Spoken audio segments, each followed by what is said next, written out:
ang hirap maging negosyante. Negosyanteng may budget pero walang budget. Ano daw? May budget para sa sweldo ng mga tao, pero wala kang budget para pasweldohin yung sarili mo. May budget para sa office supplies sa office, ng mga papel and everything, pero ikaw, pati yung scratch paper, sinusulatan mo. Kasi wala kang budget mag-aksaya.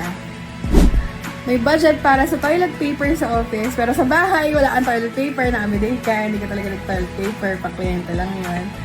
May budget para sa dinner out ng team, pero wala kang budget pang dinner out ng sarili mo. The silent battles, the real struggle behind the scenes, ang hirap maging negosyante. Hindi sa dinidiscourage ko yung mga gusto mag-negosyante, pero mahirap magtrabaho, mahirap din magnegosyo, so kanya-kanyang hirap lang yun. Na ikaw, friend, maging mabait ka sa negosyante mong friend, hindi madali yung ginagawa niya. Kayo, na mga kamag-anak kayo, maging mabait kayo sa negosyante nyo, kamag-anak, kapatid, pinsan, kuya, ate, tito, tita, kahit ano pa nilang negosyo nila, maging supportive kayo. Okay? I'm Kristen of Grey Monday. Ikaw, fellow negosyante, ano yung may budget para walang budget version mo? Comment mo yung link ng video mo dito.